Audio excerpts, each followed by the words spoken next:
Hello दोस्तों, कैसे हैं सब। मेरा नाम है हिमांशु और मैं स्वागत करता हूं आप सबका आपके अपने चैनल कॉमिक वर्ल्ड पर। तो चलिए दोस्तों, शुरू करते हैं गुरु भोकाल का दूसरा भाग। कोबी ने छाती चीरकर निकाल लिए थे उनके प्राण। आह! कोबी को धोखे से बहुत मारा तुमने। हुआ तो आखिर आ गया तू भी भूमि पर, हरामखोर मक्कार। धम! ओह!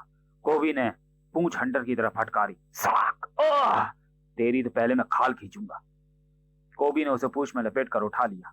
अरे, भूमि से ऊपर वायु क्षेत्र में जाते ही फिर से अदृश्य हो गया। तो ये जादू था। मगर तू मुझसे नहीं बच सकता क्योंकि तू मेरी पूंछ में जकड़ा हुआ है। था। कोबी ने उसे अपने दोनों हाथों पर उठा लिया। ओह, फिर से अदृश्य हो रहा है। कोई परवाह नहीं, तू मेरे हाथों में ही है। और ये ले आखिरी पटकी, मृत्यु की पटकी। भाग! ओह! वियुआ के शरीर के परखच्चे उड़ा डाले थे कोबी ने। गुरुराज भाट गुरुराज भाटकी का चेहरा खिल उठा था। कोबी, मेरा पुत्र, तो ठीक तो है ना? भला आपके शिष्य को क्या हो सकता है? शरीर पर कितने घाव खाए और बड़ी बड़ी बातें मत कर। वो देख। आह! वो है तेरा मसीहा। मेरा मसीहा? हाँ, उसी ने तोड़ा है वियुआ के रचे उस चक्रव्यूह को। परंतु उसे क्या हुआ? आह! उफ! ये पीड़ा, ये बढ़ती जा रही है। उठो पुत्र, तुम ठीक तो हो ना? अरे, ये तो मूर्छित हो गया। मैं उह! इसे तो तीव्र ज्वर है, ये घायल भी है। कोबी पुत्र, ये मुझे कोई साधारण इंसान नहीं लग रहा। इसके मुख का आभामंडल इसके विलक्षण होने का प्रमाण है। ये तकलीफ में, इसे बुल्फानो ले चलो। इसका शरीर तीव्र ज्वर में तप रहा है। इसे तुरंत उपचार की आवश्यकता है। मूर्ख तवियो, जो गदा को पाना चाहता था। यदि वह प्राप्त कर भी लेता तो भेड़िया देवता का मंत्र सिद्ध किए बिना उसे धारण नहीं कर सकता था। गुरुराज भेड़िया देवता की वो गदा कहाँ गई जिसके पीछे ये सारा हंगामा हुआ? भेड़िया देवता की गदा सॉरी पुनः भेड़िया देवता के पास लौट गई है। अब वह पुनः तभी तुम्हारे हाथों में प्रकट होगी जब तुम उसका आह्वान करोगे। आह! तुरीन! भाटकी को उस विलक्षण वीर योद्धा की चिंता थी। इसके सिर में हो रही असहनीय पीड़ा और तीव्र ताप अर्थात जड़ मुझे शंकित कर रहे हैं कि इसे अत्यंत घातक मस्तिष्क ज्वर का प्रकोप है, जो कि निरंतर बढ़ता जा रहा है। तुरीन! ये ज्वर इस महाबली के प्राणों के लिए संकट उत्पन्न कर सकता है। कोबी, जड़ औषधियों को जल्दी पीसो। इसने कोबी की मदद की है गुरुराज। इसके प्राणों की रक्षा के लिए तो मैं स्वयं यमराज से भी लड़ जाऊंगा। भाट की शीतल जल से उसके जल के तापमान को कम करने की चेष्टा कर रहे थे। इसके बाजू पर यह कैसा चिन्ह है, जैसे कोई सुई चुभाई गई हो? गुरुराज, ये लीजिए जर औषधि। इसका लेप इसके मस्तिष्क पर करने के पश्चात इसके जर के उतरने की प्रतीक्षा करने से अधिक हम और कुछ नहीं कर सकते। आह! तुरीन! इसको ठीक होना ही होगा। इसके शरीर पर असंख्य घाव है। यह व्यूह वाली घटना के घाव नहीं है, क्योंकि जब मैंने इसे व्यूह में प्रवेश करते देखा था तो इसके वस्त्र कई स्थान पर फटे थे और यह पहले से ही घायल भी था। एक सप्ताह पश्चात। गुरुराज, यह मूर्छा से बाहर आ रहा है। आह! तुरीन! भोकाल ने आंखें खोल दी थी। ईश्वर का लाख लाख धन्यवाद। एक सप्ताह लगा तो मैं पूर्ववत होश में आने में। एक सप्ताह से तुम्हारे विषय में जानने की उत्सुकता व इच्छा बनी हुई है। तुम कौन हो पुत्र, कहां से आए हो? भोकाल ने उठने की चेष्टा की। ना ना, लेटे रहो। भले ही तुम मस्तिष्क ज्वर से पीड़ित नहीं हो, किंतु अभी भी तुम्हें पूर्णतः स्वस्थ होने में 2-3 सप्ताह लगेंगे। तुम्हें पूर्ण रूप से विश्राम की आवश्यकता है। इससे पहले कि तुम कुछ कहो, मैं तुम्हें अपना परिचय दे दूं। मेरा नाम कोबी है और ये मेरे गुरुराज भाटकी। मेरे माता पिता मित्र गुरु सभी कुछ गुरुराज भाटकी ही है। और इस वक्त तुम भेड़ियों की भूमि वुल्फानो पर उपस्थित हो। गुरुराज भाटकी के सर में पीड़ा को महसूस किया कोबी ने। भोकाल अपने विषय में सब कुछ बताने के साथ ही पीड़ा भरे स्वर में कह उठा। मैं अपने कर्तव्य से चूक गया गुरुराज भाटकी। मेरे जीवन का कोई अर्थ नहीं। मर जाने दिया होता मुझे। मैं तो तुम्हें देखते ही समझ गया था कि तुम कोई साधारण व्यक्ति नहीं हो। मैं तुमसे पूछना चाहता हूँ पुत्र भोकाल की कोबी को संकटग्रस्त देखकर तुम उसकी मदद के लिए क्यों आए थे? वास्तव में कोबी ऐसी व्यू रचना में फंस गया था जहां भूमि से स्पर्श करने पर काया दृष्टिगोचर होने लगती थी। मैं वायु में उड़ते हुए उन शक्तियों का सामना कर सकता था। जब मैंने उसे संकटग्रस्त देखा तो मैं उसे अनदेखा कैसे कर सकता था? मस्तिष्क जड़ के कारण मुझे अपने समक्ष मृत्यु दिखाई पड़ रही थी, किंतु संकटग्रस्त प्राणी की मदद का वो अवसर भी मैं नहीं चूक सकता था। तो फिर तुम्हें संकट में पड़े देखकर हम ये अवसर कैसे चूक जाते? भोकाल पुत्र, कोई भी नकारात्मक सोच व्यक्ति में हीन भावना का उदय करती है। हीन भावना से ग्रस्त व्यक्ति आवेश में भर उठता है और आवेश उसे आत्महत्या की ओर प्रेरित करता है। तुम्हारी व्यथा सुनकर और तुम्हारी बाजू पर सुई चुभोने का ये चिन्ह देखकर मैं समझ गया हूँ कि भयंकर षड्यंत्र के तहत तुम्हारी हत्या की चेष्टा की गई है भोकाल। तुम्हें मस्तिष्क ज्वर का शिकार बनाया गया है। मुझे दुख केवल इस बात का है, स्वयं मेरी पत्नी रूपसी भी षड्यंत्र में शामिल है। काला चेचक ने हजारों निर्दोष नागरिकों को काल का शिकार बना दिया है। मेरी विवशता यह है कि मैं विकासनगर नहीं लौट सकता, क्योंकि मैंने ऐसी चेष्टा की तो मैं स्वयं भी उसका शिकार बन जाऊंगा। और यदि मैंने वहां जाकर शत्रुओं के सिर धड़ से अलग नहीं किए तो मेरी अंतरात्मा मुझे धिक्कारती रहेगी। अब आप ही बताएं गुरुराज भाटकी के इस दुख के साथ मैं किस प्रकार से जीवित रह पाऊंगा। जीवन स्वयं एक युद्ध है पुत्र। इस युद्ध पर विजय प्राप्त करने के लिए हमें निरंतर मुश्किलों का सामना करना पड़ता है। स्वयं को उन मुश्किलों को अंत के लिए तैयार करना पड़ता है।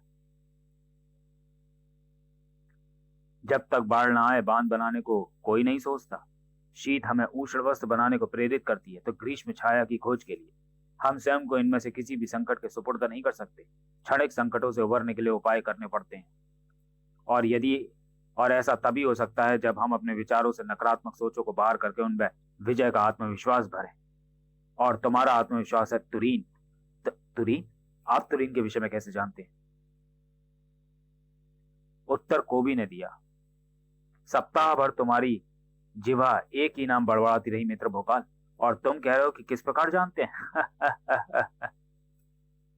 ये देखो तुरीन तुरीन, सुनते सुनते कान पक गए। ओह क्षमा चाहता हूं। अब शीघ्रता से फलों का ये रस ग्रहण करो और बताओ कि कौन है तुरीन। आत्मविश्वास का संबल साथ हो तो व्यक्ति बड़े बड़े समुद्र भी लांग जाते हैं, ऊंचे ऊंचे पहाड़ भी चढ़ जाता है। तुरीन के विषय में हमें बताओ पुत्र। तुरीन मेरी पत्नी थी। उसकी कोख में मातृत्व का बीज पड़ चुका था, किंतु एक षड्यंत्र के पश्चात मुझे उसकी मृत्यु की सूचना प्राप्त हुई। किंतु मेरा रोम रोम आज भी उसकी उपस्थिति को हर क्षण अपने चहु और महसूस करता है। भला ये कैसे संभव है कि भोकाल जीवित और तुरीन मर चुकी हो? ऐसा प्रतीत होता है मानो दूर कहीं से वायु तुरीन के अगाध प्रेम की गंध लेकर मेरी नासिकाओं में प्रवेश करती है और मस्तिष्क में पहुंचकर उसे सम्मोहित करती हुई सीधे मेरे हृदय में उतर जाती है। भोकाल एवं तुरीन की सांसें अलग नहीं है गुरुराज भाटकी। सोचता हूं तो अजन्मे शिशु की किलकारियां मेरे मनो मस्तिष्क को आज भी गुदगुदाती हैं। मैं भाव विहल और व्याकुल हो उठता हूं। कान जैसे उसका सर सुनने लगते हैं।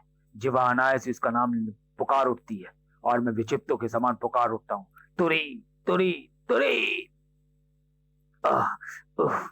ओ नहीं, रोगों से दुर्बल तुम्हारा मस्तिष्क भावनाओं के आवेग का भार नहीं झेल पा रहा है। तुम विश्राम करो भोकाल, तुम विश्राम करो।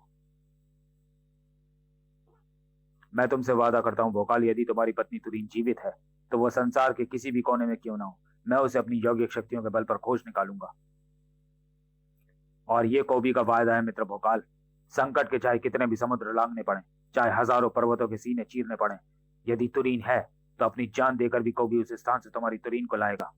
उफ, मुझे ऐसा लग रहा है जैसे जीवन पुनः मेरी रगों में दुगनी रफ्तार के साथ संचार कर रहा है। अरे तुम फिर उठ गए। सुना नहीं गुरुराज भाटकी ने कहा था कि तुम्हें सख्त विश्राम की आवश्यकता है। अधिक व निरंतर विश्राम रोग के एहसास को और बढ़ाता है मित्र को भी।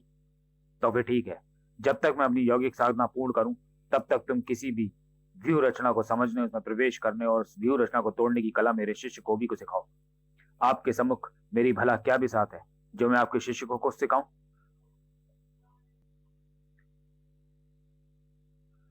वृक्ष चाहे कितना ही विराट व विशाल सही, किंतु पौधा उसके बीज की क्षमताओं के अनुसार फलता और फूलता है। किंतु यदि कोई माली चाहे तो उसकी क्षमताओं व गुणों में वृद्धि करके उसे और अधिक हरा भरा बना सकता है।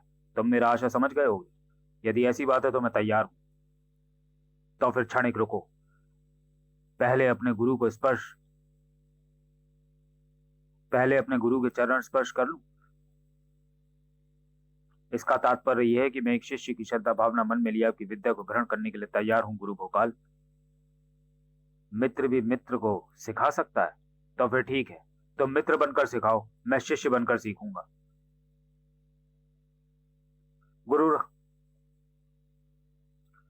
गुरुराज भाटकी यौगिक शक्तियों के बल पर तुरीन की खोज में जुट गए थे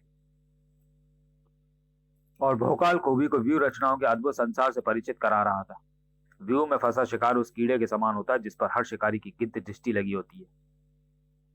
सप्ताह पश्चात का यह सूर्योदय उम्मीद की रश्मियों में विश्वास की चमक लेकर आया था। पुत्र भोकाल, तुम्हारे लिए अत्यंत प्रसन्नता भरा समाचार है। गुरु भोकाल, समाचार सुनने के लिए हमें इस ठूंठ से उतरकर नदी की तेज धारा को पार कर किनारे पर पहुंचना होगा। मैं तुम्हें व्यू रचना का एक और सबक सिखा रहा था कि संकट के बीच धैर्य का कितना महत्व होता है। तीव्र धारा में ठूंठ छोड़ने पर प्रचंड धारा तुम्हें ले डूबेगी। वो देखो, राह निकल आई। कभी कभी किनारे पर खड़े सूखे तने या वृक्ष इत्यादि नदी के जल में बहते हुए धारा के बीच आ निकलते हैं। तीव्र धारा में बहता तना धारा से निकलने का प्रशस्त मार्ग हो सकता है। तना इन चट्टानों में अटक गया है, जहां से हम इन चट्टानों पर चढ़कर और अपनी क्षमताओं का प्रयोग करके बाहर जा सकते हैं, क्योंकि वहां पर धारा का वेग अपेक्षाकृत क्षीण है। भोकाल, तुम तो नदी की चौड़ी धारा को पार कर उस तरफ पहुंच गए, मगर मैं इतनी लंबी छलांग कैसे लगाऊं? अपनी क्षमताओं को पहचानो को भी। तुम एक भेड़िया हो, और भेड़िया चाहे तो लंबी छलांग लगाने में हिरण को भी मात दे सकता है। ये बात। तो चलिए दोस्तों, वीडियो को यहीं समाप्त करते हैं और मिलते हैं गुरु भोकाल के तीसरे और अंतिम भाग में अगले वीडियो में। तब तक के लिए धन्यवाद।